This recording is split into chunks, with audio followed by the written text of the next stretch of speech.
Мы знаем, что Порье не может остановить даже кровь из носа. Не говоря уже о тейкдаунах Хабиба. Я видел всю подготовку Порье. Его бороли даже борцы-школьники.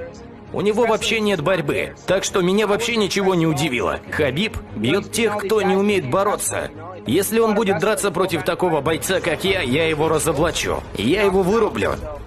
Так что этот любитель овец меня не удивил.